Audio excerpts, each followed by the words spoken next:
حالیہ واقعات کے تناظر میں ملکی سیاسی صورتحال کے ساتھ ساتھ داخلی اور خارجی حالات پر تحریک انصاف جو موقف دے رہی ہے، جو بیانیہ بنا رہی ہے، اس پر آج پاک فوج کا موقف سامنے آ گیا ہے۔ پاک فوج کے ترجمان لیفٹیننٹ جنرل احمد شریف چودھری نے آج پریس کانفرنس میں فوجی عدالتوں سے 9 مئی کے فیصلوں، 26 نومبر کو اسلام آباد میں تحریک انصاف کے مظاہرے، تحریک انصاف اور حکومت کے درمیان مذاکرات، لیفٹیننٹ جنرل ریٹائرڈ فیض حمید کا ٹرائل، پاک افغان کشیدگی پر عمران خان کے موقف، کرم کی صورتحال، امن و امان اور دہشت گردی کے واقعات پر تفصیلی موقف دیا ہے اور اس پر تحریک انصاف کا رد عمل بھی سامنے آ گیا ہے۔ D G I S P R نے 26 نومبر کو ہونے والے پی ٹی آئی کے احتجاج کو مخصوص سیاسی جماعت کی طرف سے کی گئی نومبر سازش کا نام دیتے ہوئے کہا کہ اس کے پیچھے سیاسی دہشت گردی کی سوچ ہے۔ مخصوص سیاسی جماعت کی طرف سے کی گئی یہ جو نومبر سازش ہے، اس کے پیچھے جو سوچ ہے وہ سیاسی دہشت گردی کی ہے۔ یہ جو منفی اور تشدد کی سیاست کا سلسلہ ہے، یہ آپ یاد کریں تو یہ 2014 میں جب پارلیمنٹ پہ اور سرکاری اداروں پہ املاک پہ حملہ ہوا، اس وقت بھی آپ نے دیکھا، آپ نے مئی 2022 میں بھی دیکھا، نومبر 2022 میں بھی دیکھا، آپ نے سانحہ 9 مئی 2023 میں بھی دیکھا، اور اسی کا تسلسل ابھی آپ نے نومبر 2024 میں دیکھا۔ Use of force for political coercion, Pakistan کی فوج ہے وہ اس پورے واقعے میں اس پرتشدد ہجوم کے ساتھ بالکل ڈائریکٹ کانٹیکٹ میں نہیں آئی۔ فوج کی تعیناتی صرف ریڈ زون تک محدود تھی۔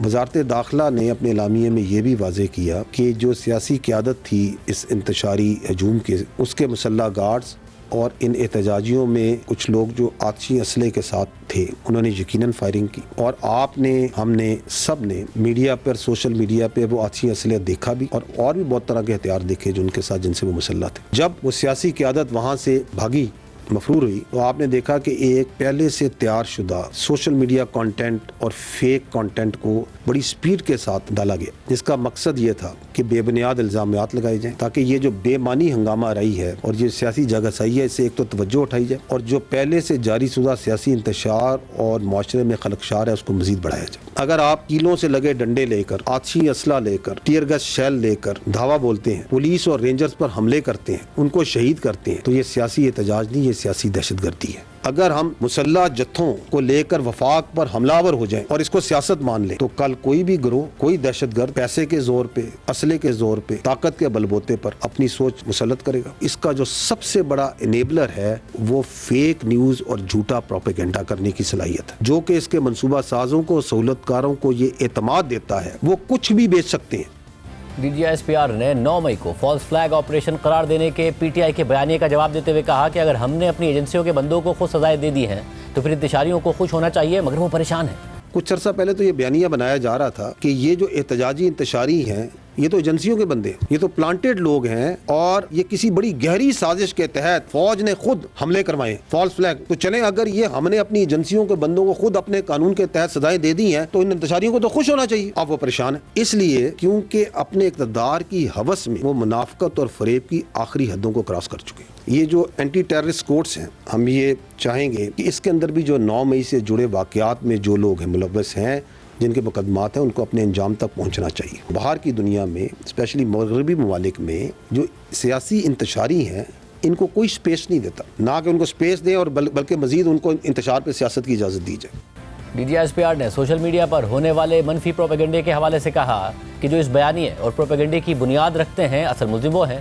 انصاف کا سلسلہ اس وقت تک چلے گا کہ جب تک 9 مئی کے منصوبہ سازوں کو کیفر کردار تک نہیں پہنچایا جائے گا۔ یہ تو نوجوان بچے جن کو زہریلا پروپیگنڈا کر کے، جن کو ریاست کے خلاف، اداروں کے خلاف کھڑا کیا گیا، ان کے جو والدین ہیں اور پیار کرنے والے، ان کے محبت کرنے والے ہیں، ان کو یہ دیکھنا چاہیے کہ کس طرح ان کو استعمال کیا گیا اپنے مخصوص سیاسی ایجنڈے کے لیے، اپنے اقتدار کے لیے، اپنے مقاصد کے لیے، اس کی بھین چڑھایا گیا۔ کچھ لوگ اپنی سیاست کے لیے ان میں زہر ڈالتے ہیں۔ جو اس بیانیے اور پروپیگنڈے کی بنیاد رکھتے ہیں، اصل ملزم تو وہ ہیں، اور اسی لیے انصاف کا سلسلہ اس وقت تک چلے گا جب تک 9 مئی سے جڑے منصوبہ ساز اور اصل گھنونے کرداروں کو آئین اور قانون کے مطابق کیفر کردار تک نہیں پہنچایا جائے گا، کیونکہ پاکستان اور پاکستانی قوم اس جیسے کسی سہانے اور ایسی انتشاری سیاست کی اجازت نہیں دے سکتی۔ 9 مئی فالس فلیگ ہے، یہ فوج نے خود کرایا، اداروں نے خود کرایا، ان کا یہ بیانیہ بیچنا شروع ہو جائے، اور ابھی 26 نومبر کو 20 نہیں تو سینکڑوں نہیں تو ہزاروں ان کے جو احتجاجی ہیں وہ شہید ہو گئے۔ یہ بیانیہ بناؤ اور بیچو، because they have that confidence کہ ہم کسی قسم کا جھوٹ بیچ سکتے۔ اس کے پیچھے وہ ایک سوشل میڈیا ہے، اس کو چلانے والے ہیں، and that is why we can safely say کہ یہ جو انتشاری سیاست ہے اس کا کنٹرول ملک میں موجود اندرون ملک موجود سیاسی لیڈران کے پاس نہیں بلکہ ملک سے باہر چلنے والے سوشل میڈیا کے پاس ہے. ان نامی اور بے نامی اکاؤنٹس کے پاس اس کی سیاست کا کنٹرول ہے. افغانستان میں طالبان حکومت نے الزام عائد کیا تھا کہ منگل کی رات کو پاکستانی فورسز نے افغانستان میں فضائی کارروائی کی ہے. کل عمران خان سے ملاقات کے بعد شہزادہ حامد رضا نے کہا تھا کہ عمران خان نے افغانستان پر حملے کی مذمت کی ہے. آج اس کا جواب دیتے ہوئے D G S P R نے کہا کہ جو دوغلی سیاست کا پرچار کرتے ہیں میں ان سے سوال کرتا ہوں کہ 6 دن پہلے ایف سی کے 16 جوان شہید ہوئے, کیا ان کے خون کی کوئی قیمت نہیں ہے؟ اب یہ واضح ہو گیا ہے کہ 2021 میں بات چیت اور دہشت گردوں کو بسانے کی ضد کس کی تھی. یہ جو دوغلی سیاست کا یہ جو پرچار کرتے ہیں میں ان سے ایک سادہ سوال کرتا ہوں کہ آج سے ٹھیک 6 دن پہلے 21 دسمبر 2024 کو جنوبی وزیرستان میں 16 ایف سی کے جوان فتنہ الخوارج سے جوامردی سے لڑتے ہوئے شہید ہوئے. کیا ان کے خون کی کوئی قیمت نہیں؟ کیا وہ اس پاکستان کے اور وہ سب کے سب کیا اس خیبر پختونخوا کے شیر دل جوان نہیں تھے؟ میں یہ سوال کرتا ہوں کہ 2021 میں جب فتنہ الخوارج کی کمر ٹوٹ گئی تھی اینڈ اٹ واز آن دی رن, تو اس وقت کس کے فیصلے پر بات چیت کے ذریعے ان کو ریسیٹل کیا گیا اور آباد کیا؟ کس نے ان کو طاقت اور دوام بخشا؟ اور یہ جو فیصلے جن کا ہم سب اس وقت خمیازہ بھگت رہے ہیں, آپ کے قانون نافذ کرنے والے رکھوالے اور آپ کے جوان روزانہ ان فیصلوں کی لکھائی اپنے خون سے دھو رہے ہیں. یہ جو تلخ حقیقت اور تجربہ جس سے ہم گزرے, اس سے گزرنے کے باوجود بھی اگر کوئی لیڈر اور سیاسی شخصیت یہ کہے تو ایسی شخصیت جو کہ اس صلاحیت سے آری ہو کہ وہ اپنی غلطی سے کوئی سمجھے اور جو یہ سمجھتا ہو کہ اسے ہر چیز کا مکمل علم ہے, تو ایسے رویوں کی قیمت پوری قوم اپنے خون سے چکاتی ہے اور ہم کر رہے ہیں. یہ جو سو کالڈ پالیسی تھی بات چیت کی اور ری سیٹلمنٹ کی, اس کا خمیازہ آپ اور ہم سب بھگت رہے ہیں. اور یہ جو اب تکرار کی جا رہی ہے, کم از کم یہ بات تو مکمل طور پہ یہ واضح کرتی ہے کہ 2021 میں بھی کس کی ضد تھی کہ ان سے بات چیت کر کے ان کو ری سیٹل کیا جائے. اس ضد کا جو قیمت ہے وہ پاکستان اور بالخصوص خیبر پختونخوا ادا کر رہا ہے. اور اس حوالے سے کابینہ اجلاس سے خطاب کرتے ہوئے وزیر اعظم شہباز شریف نے کہا کہ ایک طرف افغانستان کی جانب سے تعلقات بڑھانے کا پیغام اور دوسری طرف کالعدم ٹی ٹی پی کو کھلی چھوٹ, یہ قابل قبول نہیں ہے. ہم نے ایک سے زیادہ مرتبہ افغانستان کو پیغام دیا ہے کہ ایسا نہیں چل سکتا. افغانستان ہمارا ہمسایہ ملک ہے. بدقسمتی ہے کہ یہ تحریک طالبان پاکستان وہاں سے آج بھی آپریٹ کر رہے ہیں اور وہاں سے ہمارے یہاں پر پاکستان کے اندر بے گناہ لوگوں کو شہید کر رہے ہیں. یہ پالیسی نہیں چل سکتی. افغان حکومت کو ہم نے ایک سے زیادہ مرتبہ ان کو یہ پیغام دیا ہے, یہ ٹی ٹی پی ان کا بالکل مکمل طور پر ناطقہ بند کریں. ان کو یہ کسی صورت بھی ان کو اجازت نہیں ہونی چاہیے کہ پاکستان کے بے گناہ لوگوں کو وہ شہید کریں. ہمارے لیے ایک ریڈ لائن ہے اور اگر ٹی ٹی پی بدستور وہاں سے آپریٹ کرے گی کسی صورت بھی, یہ ہمارے لیے قابل قبول نہیں. اور ہم اس کے اوپر جو پاکستان کی سالمیت کے تقاضے ہیں ان کا ہم پوری طرح دفاع کریں گے. لیکن اس کے ساتھ ساتھ میں پھر افغان حکومت کو کہنا چاہتا ہوں کہ اس کے اوپر آپ ایک ٹھوس حکمت عملی بنائیں اور اس کے لیے ہم آپ سے بات چیت کرنے کے لیے تیار ہیں. لیکن اگر ایک طرف ہمیں یہ پیغام ملے کہ ہم تعلقات بڑھانا چاہتے ہیں اور دوسری طرف ٹی ٹی پی کو کھلی چھٹی ہو, تو یہ دو عملی نہیں ہو سکتی. یہ بات ممکن نہیں ہے. اس کے علاوہ آج D G S P R نے حکومت اور تحریک انصاف کے مذاکرات کے حوالے سے کہا کہ یہ خوش آئند ہے کہ سیاستدان مل بیٹھ کر مسائل حل کریں, تاہم کوئی فرد واحد, اس کی سیاست یا اقتدار کی خواہش پاکستان سے بالاتر نہیں. ہمارے لیے تمام سیاسی پارٹیز اور تمام سیاسی لیڈرز قابل احترام ہیں, تاہم کوئی فرد واحد, اس کی سیاست اور اس کی اقتدار کی خواہش پاکستان سے بالاتر نہیں ہے. جو سیاسی پارٹیز کے درمیان مذاکرات ہیں ان کے مابین مذاکرات کرنا اور اس پہ کوئی جواب دینا یہ سیاسی پارٹیوں کا استحقاق ہے. ہاں, ہم یہ ضرور سمجھتے ہیں کہ یہ خوشائند بات ہے کہ سیاستدان مل بیٹھ کر بات چیت کے ذریعے اپنے اختلافات اور مسائل کو حل کریں, نہ کہ انتشاری اور پرتشدد سیاست کے ذریعے. D G S P R Ahmed Sharif Chaudhry نے دہشت گردی کے مسئلے کا ذکر کرتے ہوئے کہا کہ اس پر بیانیے نہ بنائیں اور خیبر پختونخوا میں گڈ گورننس پر توجہ دیں. حکمرانی کے خلا کو ہم روزانہ شہداء کے خون سے پورا کر رہے ہیں. ضرورت تو اس امر کی ہے کہ ہم اس حساس انتہائی اہم جانوں سے جڑے ہوئے یہ جو مسئلہ ہے کاؤنٹر ٹیررزم کا, اس پہ پالیٹکس اور کنفیوژن اور بیانیے نہ بنائیں اور خیبر پختونخوا میں گڈ گورننس پہ توجہ دیں. یہ گورننس کے جو گیپس ہیں یہ ڈیلی ہم اپنی قربانیوں سے اپنے شہداء کے خون سے پورا کر رہے ہیں, بجائے اس کے کہ اس پہ بیانیے بنائے جائیں, اس پہ سیاست کھیلی جائے. Why not focus on good governance, why not address those issues جن کی وجہ سے وہاں پہ احساس محرومی اور ٹیررزم کے لیے فیسیلیٹیشن ہو رہی ہے, کیونکہ وہ ہم نے نہیں کرنا, تو اس لیے اس پہ سیاست کی جائے. But I think time has come where we need to stand together and say no more politics on terrorism. Lieutenant general Ahmed Sharif Chaudhry نے کرم کے مسئلے کو حکمرانی کی غلط ترجیحات کا کیس قرار دیتے ہوئے کہا کہ انتشاری سیاست کو بڑھانے کے بجائے کرم جیسے مسئلوں پر توجہ دی جائے۔ بدقسمتی ہے وہ یہ ہے کہ یہ مس پلیس گورننس پرائرٹیز کا کیس ہے۔ اس کو حل کرنا ہے صوبائی حکومت نے اور لوکل پالیٹیشنز نے، بجائے اس کے کہ اس کا ملبہ جو سا ہے کوئی اداروں پہ ڈالا جائے، بجائے اس کے کہ اپنی انتشاری سیاست کو چلایا جائے، اس پہ بڑھایا جائے۔ امپورٹنٹ یہ ہے کہ جس طرح کرم کا مسئلہ ہے اور بڑے مسئلے ہیں صوبے میں، ان کی طرف توجہ دی جائے۔ یہ دہشت گردی کا پرابلم نہیں ہے، یہ ایک لوکل قبائلی زمینی تنازع ہے جس کو بلا وجہ طوالت دے کے اس کو کمپلیکس کیا جا رہا ہے because of the wrong priorities of governance.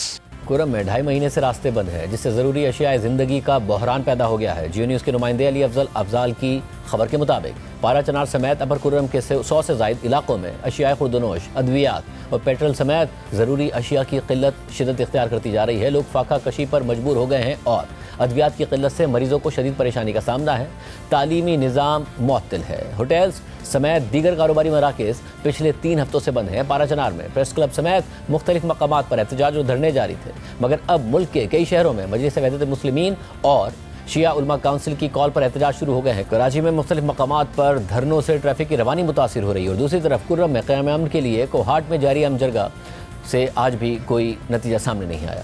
D G I S P R کی آج کی نیوز کانفرنس پر رد عمل دیتے ہوئے تحریک انصاف کے سیکرٹری اطلاع شیخ وقاص اکرم نے کہا کہ ریاستی مشینری کی غلط ترجیحات کا خمیازہ پاکستان اور اس کے 24 کروڑ عوام بھگت رہے ہیں۔ نہایت ناقص، غیر حقیقی اور نفرت آمیز بنیادوں پر کھڑا ریاستی بیانیہ عوام اور ریاستی اداروں کو مد مقابل لانے اور تصادم کی کیفیت کو ہوا دینے کی بڑی وجہ بن رہا ہے۔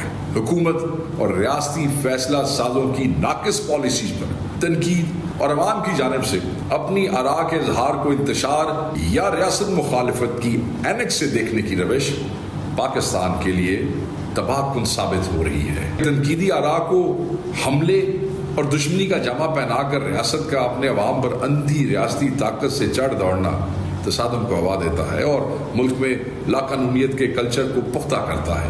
ملک کی مقبول ترین سیاسی جماعت اور اس کی زیر اطاعت قیادت کے خلاف انتقامی روش ترک کر کے آئین و قانون کو بالادست تسلیم کر لیا جائے تو حالات تیزی سے بہتری کی جانب گامزن ہوں گے۔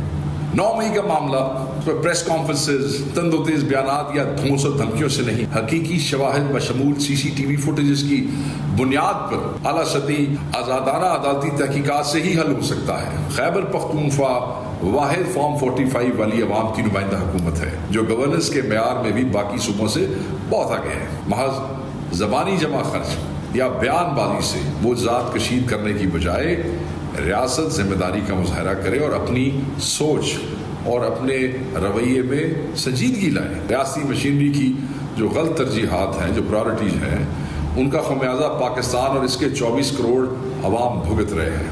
دوسری جانب آج سابق وزیر اعظم شہید محترمہ بے نظیر بھٹو کی برسی ہے۔ گھڑی خدا بخش میں کارکنوں سے خطاب کرتے ہوئے چیئرمین پیپلز پارٹی بلاول بھٹو زرداری نے کہا کہ عمران خان بہانہ ہے، پاکستان کا نیوکلیئر اور میزائل پروگرام نشانہ ہے۔ مختلف ممالک مختلف بیان دے رہے ہیں ہمارے اندرونی سیاست کے اوپر، یہ سب کچھ بہانہ ہے، کسی کو کوئی فکر نہیں ہے پاکستان کی جمہوریت کے بارے میں، پاکستان کی انسانی حقوق کے بارے میں، پاکستان میں کسی قیدی کے بارے میں۔ وہ تو عمران صرف بہانہ ہے، نشانہ پاکستان کا اٹامک پروگرام ہے، نشانہ پاکستان کا میسائل ٹیکنالوجی ہے۔ پاکستان تحریک انصاف کے بانی کو کلیریفائی کرنا چاہیے کہ کیا یہ لوگ جو ان کے حمایت میں ہر ایک دن کوئی بیان نکال رہے ہیں، کیا یہ وہی لوگ نہیں ہیں جو پاکستان کی اٹامک پروگرام کے خلاف ہے؟